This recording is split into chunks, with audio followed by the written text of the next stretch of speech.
Il viendra un jour où il n'y aura plus d'anathème, Apocalypse 22:3, car Satan aura été jeté dans les temps de feu et de soufre, aussi longtemps que le diable sera dans le monde. La malédiction sévira parmi les fils des hommes. L'humanité ne pourra jamais s'y soustraire avant d'avoir été débarrassée de sa présence infernale. Pas une ligne dans le livre de Dieu ne donne crédit à la théorie qui prétend qu'un jour Satan sera sauvé. Que personne ne se laisse duper par cette invention diabolique. Il n'y a aucun espoir quelconque que la malédiction qu'il a méritée finisse ailleurs que dans le lac de feu et de soufre, en compagnie du faux prophète et de la bête, énergisée par lui. S'il se trouve quelqu'un qui croit qu'un jour viendra où Satan sera sauvé, sachez que vous ajoutez foi à un mensonge des esprits séducteurs, mensonge qui émane de l'abîme. Il faut que les chrétiens sachent contrôler, par l'étalon de la parole de Dieu, les 1001 doctrines qui foisonnent dans le monde aujourd'hui. À mesure que vos yeux s'ouvriront et que vous constaterez l'étendue des ravages commis par le diable depuis Éden jusqu'à nos jours, et ce qu'il fait dans le monde actuellement, il montera des profondeurs de votre esprit où Dieu habite, rien de moins, rien d'autre qu'un fervent Amen quant à la malédiction prononcée sur Satan et toutes ses armées ténébreuses dans le jardin d'Éden.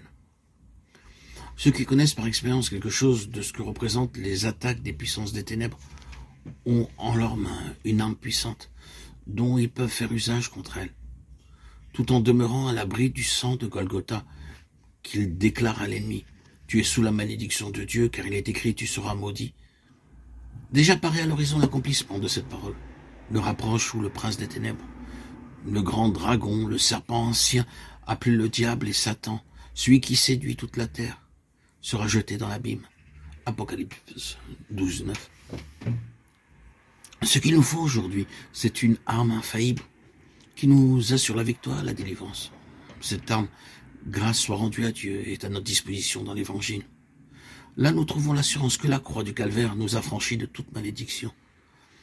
En saisissant nous-mêmes cette délivrance, nous pouvons ensuite proclamer aux puissances des ténèbres, qui déjà sont sous les pieds de notre Seigneur, glorifié, Éphésiens 1:20-22, 1 Corinthiens 15:27.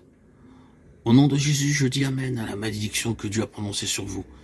Retirez-vous de moi. Serviteurs de Dieu, tenez ferme à votre poste au fort de la bataille, revêtus de toute l'armure de Dieu, fortifiés par la puissance de son esprit, et sachez faire usage de la vérité révélée dans la Bible. Emparez-vous des armes de guerre qui ont été forgées pour que vous remportiez la victoire par leurs moyens. Elles sont à votre disposition dans l'arsenal de la parole de Dieu, afin que, par elles, vous combattiez le bon combat. 1 Timothée 1:18. Que par le moyen des saintes écritures inspirées de Dieu, vous deveniez accomplis et propres à toute bonne œuvre. 2 Timothée 3:16-17. Loué soit le Seigneur pour Golgotha. Christ nous a sauvés. Oui, Christ nous a rachetés de la malédiction de la loi, ayant été fait malédiction pour nous. Galates 3:13. La croix et la malédiction sont inséparables. Deutéronome 21:23, Galates 3:13. Dire notre vieil homme a été crucifié avec lui, ou j'ai été crucifié avec Christ, signifie ceci. Je reconnais que mon ancienne nature, ma vie propre, moi-même, ne mérite que la malédiction, et que le seul moyen d'en être délivré est de la livrer à la mort.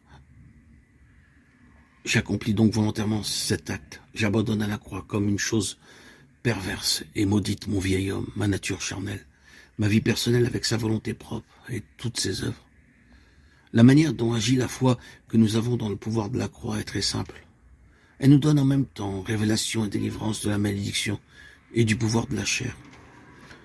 Je commence à comprendre que la chose dont j'ai besoin est de considérer la chair comme Dieu la voit, d'accepter la garantie que me donne la croix, qu'elle a été mise à mort, et de la regarder ainsi que tout ce qui émane d'elle comme une chose